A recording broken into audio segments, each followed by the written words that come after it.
Assalamualaikum guys, let's start a video with the beautiful name of Allah and the beautiful dua that is Rabbi Nilma.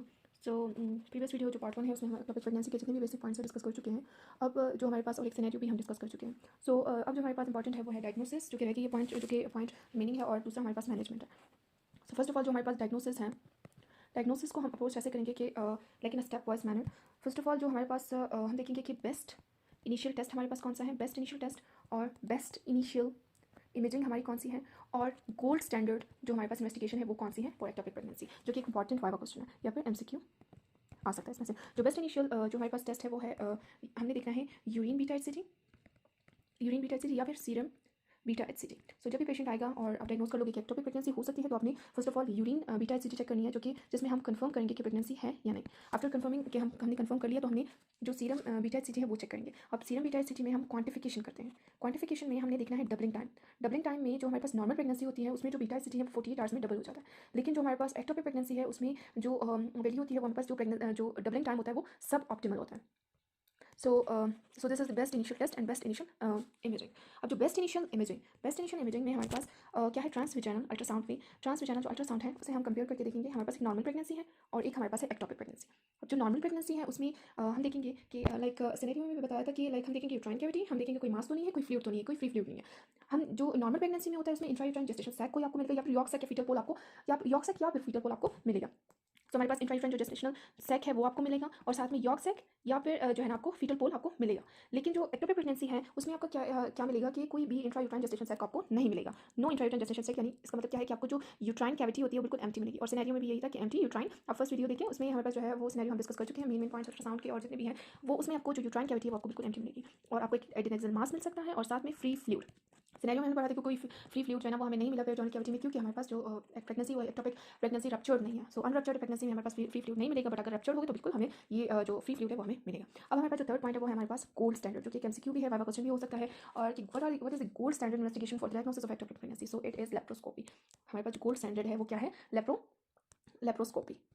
थी. सो जो gold standard वो हमारे पास laparoscopy है, और laparoscopy जो है ना वो एक इन्वेसिव प्रोसीजर है, और ये तब ही हम जो है ना कंसिडर करेंगे जब हमारे पास कोई क्लिनिकल रीजन है वो हमारे पास, और डायग्नोसिस जो है ना वो कोई डायग्नोसिस लाइक हम सोचे एक्टोपिक प्रेगनेंसी है, बट हमारे पास जो इनिशियल हमने टेस्ट किए उसमें भी हमें कोई ऐसा पॉइंट नहीं मिल रहा, या फिर इमेजिंग में भी हमें ऐसा पॉइंट नहीं मिल रहा जो कि हमें लाइक कंफर्म हो कि yes it is ectopic pregnancy. So हम जाएंगे लेप्रोस्कोपिक की तरफ. सो इट्स इन्वेसिव प्रोसीजर, जो कि बहुत से पेशेंट जो है ना वो इवन डॉक्टर्स भी प्रेफर नहीं करते इन फर्स्ट उसमें कि अगर हमें with in like initial testing है, इनिशियल जो इमेजिंग है उसमें अगर हमें डायग्नोसिस मिल रही है तो वाई हम लेप्रोस्कोपिक और इन्वेसिव सर्जरीज की तरफ जाए. But it is a gold standard.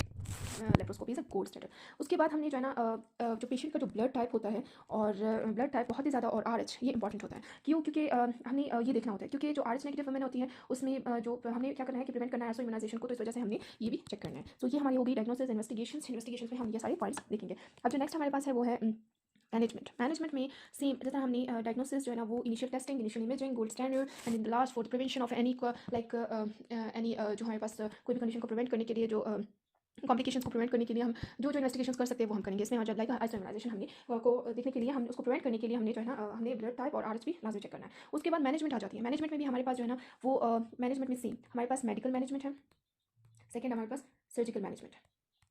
सो अब इसमें भी क्राइटेरिया होता है. अब मेडिकल मैनेजमेंट, अब कोई भी पेशेंट प्रेजेंट करेगा, हमारे पास एक क्राइटेरिया है. उस क्राइटेरिया को अगर वो फुलफिल कर रहा है तब हम मेडिकल मैनेजमेंट करेंगे, अगर नहीं तो हम लाइफ लाइक पेशेंट की लाइफ से हमने नहीं खेलना. लाइक वी आर डॉक्टर्स, हमें पेशेंट की लाइफ जो है ना, मेन हमारा काम क्या है कि पेशेंट को जो है वो कॉम्प्लिकेशंस उसकी प्रिवेंट करना, और साथ ही उसकी लाइफ को जो है ना बचाना. So main thing is this. So अब हमारे पास मेडिकल मैनेजमेंट हमने कब करनी है, इसका एक क्राइटेरिया है जो हमें पता होना चाहिए, और क्राइटेरिया अगर ये मेट कर रहा है तो हम मेडिकल मैनेजमेंट करेंगे. सो जो क्राइटेरिया है वो हमारे पास क्या है, सपोज और मेडिकल मैनेजमेंट.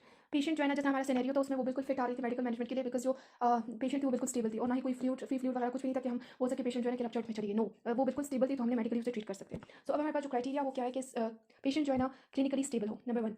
नंबर 2, हमारे पास जो बीटा HCG है वो लेस देन 3000 इंटरनेशनल यूनिट होना चाहिए. ओके. जो एक्टोपिक प्रेगनेंसी है, जब हमने ट्रांसवेजाइनल देखा तो जो एक्टोपिक प्रेगनेंसी है वो लेस देन 4 सेंटीमीटर होनी चाहिए, और जो फीटल कार्डियक एक्टिविटी जो है ना वो नहीं होनी चाहिए. सो पॉइंट क्या है हमारे पास थर्ड, कि जो एक्टोपिक प्रेगनेंसी है वो लेस देन 4 सेंटीमीटर की होनी चाहिए, और जो फीटल जो कार्डियक एक्टिविटी है वो भी नहीं होनी चाहिए. और हीमोपेरिटोनियम में जो है ना जो सॉरी फॉर अल्ट्रासाउंड में जब हम देखेंगे, सो उसमें हमारे पास कोई हीमोपेरिटोनियम ना हो. और और ये एक पॉइंट है कि अपनी हिस्ट्री में पेशेंट से ये पूछना है कि आपका घर कहाँ है, ठीक है, कि आप हॉस्पिटल के करीब ही रहती है या फिर कोई भी आपके घर के एरिया में कोई ऐसे मैनेजमेंट है कि आप जा सके वहाँ पे। अगर पेशेंट जो है ना कोई ऐसी एरिया में रह रही है क्या मतलब लाइक जो टर्शियरी हॉस्पिटल्स है या फिर जहाँ पे मैनेज कर सके दूर है, तो अपने पेशेंट को एडमिट करना है। सो या फिर आपने इस क्राइटेरिया में ये इंपॉर्टेंट पॉइंट है, क्योंकि इसमें क्या है कि आपको जब आप डिसाइड कर लेते हैं कि मेडिकल ट्रीटमेंट करनी है तो आपकी फॉलोअप्स बहुत ज़्यादा इंपॉर्टेंट होते हैं। You too need for regular followups. तो आपने क्या करना है कि आपने पूछना है कि patient should live in close proximity to the hospital. So suppose हमारा पेशेंट जो है बिल्कुल स्टेबल है, तो हमें क्या करना है कि हमारा पेशेंट स्टेबल है, उसकी जो बीटा एचसीजी है वो 30,000 से कम है और फीटल हार्ट रेट भी नहीं है। तो हमने क्या करना है कि हमने डिसाइड कर दिया कि हमने पेशेंट को जो है ना वो मेडिकली ट्रीट करनी है। तो हमारे पास जो इंपॉर्टेंट जो ड्रग है वो क्या है हमारे पास, मेथोट्रेक्सेट।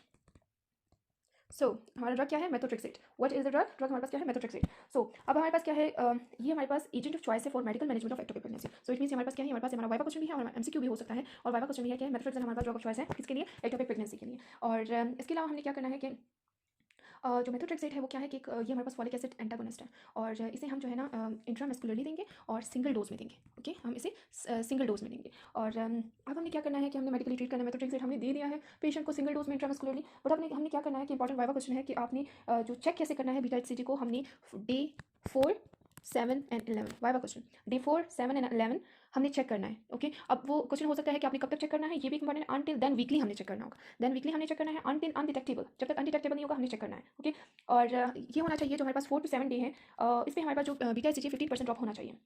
अब हमारे पास कुछ वाइवा क्वेश्चन है हमारे पास कि अगर पेशेंट जो है कुछ कॉन्ट्राइंडिकेशन हो सकती है जिसमें हम मेथोट्रेक्सेट नहीं दे सकते। सो वो कौन सी कॉन्ट्राइंडिकेशन हो सकती है, अगर पेशेंट जो है क्रॉनिक लिवर डिजीज का है या फिर क्रॉनिक किडनी डिजीज का है, और साथ में एक्टिव इन्फेक्शन है पेशेंट को, इम्यूनोडेफिशिएंसी है, हेमाटोलॉजिकल जो डिसऑर्डर्स है पेशेंट को, या ब्रेस्ट फीडिंग करवा रही है पेशेंट को। तो हमारे पास वो ब्रेस्ट फीडिंग क्यों, क्योंकि ब्रेस्ट फीडिंग करवा रही है पेशेंट को, और सॉरी ब्रेस्ट फीडिंग पेशेंट जो है ब्रेस्ट फीडिंग करवा रही है और साथ में हमारे पास इम्यूनोडेफिशिएंट है और कोई हेमाटोलॉजिक जो डिसऑर्डर है क्योंकि पहले से वो फॉलिक एसिड एंटागोनिस्ट है, तो इस वजह से हम नहीं देंगे। अब फॉलोअप में इंपॉर्टेंट फॉलोअप में हम बताएंगे कि should avoid sexual intercourse during treatment with methotrexate.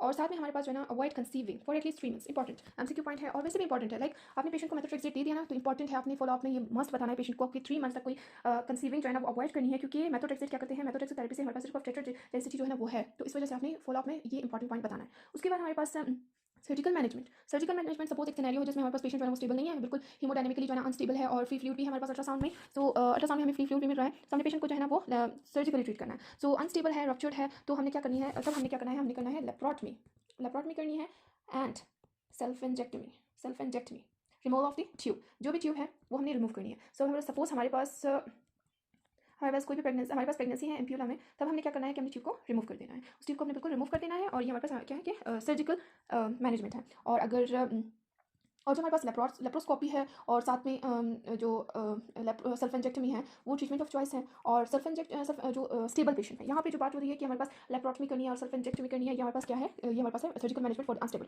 But for unruptured stable patient है उसमें क्योंकि ये क्वेश्चन भी आ सकता है कि आपने वाइवा क्वेश्चन हो सकता है कि पेशेंट है जो कि स्टेबल है और सर्जिकली आप जो है ना वो क्या करेंगे, लाइक अनस्टेबल है तो आप क्या करेंगे, लेप्रोस्कोपी करेंगे उसकी और फिर साथ में सेल्फ इंजेक्टमी करेंगे, ठीक है। और ये ट्रीटमेंट ऑफ चॉइस है, एक होती है सेल्फ में हमारे पास क्या है, टोमी। सो उसमें हमने जो फेलोपियन ट्यूब होती है ना, जो हमारे पास जो फेलोपियन ट्यूब होती है उसमें ओपनिंग करनी होती है और फिर उसके बाद हमने क्या करना है, extension of the ectopic pregnancy करनी है। ये तब ऑप्शन है हमारे पास अगर ऐसी कंडीशन होती है जिसमें एक पेशेंट आपके पास आई होगी और से पहले भी एक्टोपिक प्रेगनेंसी है हुई होगी और रप्चर्ड केस होगा और उसमें लेप्रोटमी और जो सेल्फ इंजेक्टमी पहले से की होगी, और दूसरा जो फेलोपियन ट्यूब उसमें एक्टोपिक प्रेगनेंसी हो चुकी है, तो उसमें आप ये रिस्क नहीं ले सकते क्योंकि फर्टिलिटी हो सकती है, फर्टिलिटी की वजह से सो बहुत सारे प्रॉब्लम्स हो सकते हैं। तो हमने क्या करना है, एक ऑप्शन आपके पास है सेल्फ एंजेक्टमी हमने क्या करनी है कि opening the tube, extension of the जो हमारे पास टॉपिक, और साथ में ऑप्शन हो सकता है कंडीशन में जिसमें एक फेलोपियन ट्यूब हो।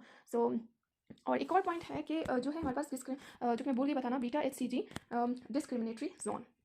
What is beta HCG discriminatory zone? इसमें हमारे पास क्या है कि डिस्क्रिमिनेटरी जोन में हमारे पास क्या है कि जब भी हमारे पास इंट्रायूट्राइन जो प्रेगनेंसी होती है, नॉर्मल इंट्रायूट्राइन प्रेगनेंसी, उसमें ट्रांसवेजाइनल अल्ट्रासाउंड में अगर इस लेवल पे जो discriminatory zone beta HCG zone है, इस पर हमारे पास जो है वो हमें जेस्टेशनल सैक जो है ना वो विजिबल हो जाता है। लेकिन जो हमारे पास डिस्क्रिमिनेटरी जो जोन है उसमें जो बीटा एचसीजी लेवल है वो 2000 से जो है ना इंटरनेशनल यूनिट से ज़्यादा होना चाहिए। और अगर जो है ना एक नॉर्मल इंट्रायूट्राइन जेस्टेशनल सैक जो है ना वो आपको नहीं मिल रहा इंट्रायूट्राइन अल्ट्रासाउंड पे और बीटा एचसीजी तब भी हमारे पास 2000 से ज़्यादा है, तो आपने presumptive diagnosis of ectopic pregnancy है ये।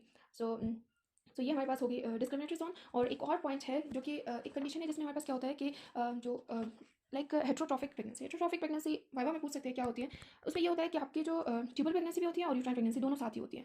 और दूसरा हमारे पास जो है ना एक और टर्म है जिसमें एक और टर्म भी है जिसमें एरियस स्टेला और रिएक्शन, इसमें ये होता है कि एक्टोपिक प्रेगनेंसी होती है लेकिन जो यूट्राइन एंडोमेट्रियम है वो हार्मोनल चेंजेस की वजह से रिस्पॉन्ड कर रही होती है। जितनी भी हार्मोनल चेंजेस होती है एक्टोपिक प्रेगनेंसी की वजह से जो हमारे पास एंडोमेट्रियम है उसे रिस्पॉन्ड कर रही होती है और उसकी वजह से क्या होता है फोकल रेसिडुअल चेंजेस स्टार्ट हो जाती है। So this is the end of the topic और यहाँ पे हमारा टॉपिक कंप्लीट हो गया है और साथ में जो सिनेरियोज हैं वो हम नेक्स्ट वीडियो में डिस्कस कर लेंगे और सिनेरियोज में भी जस्ट सारे यही पॉइंट्स है लेकिन उसमें हमारी प्रैक्टिस हो जाएगी। Thank you so much.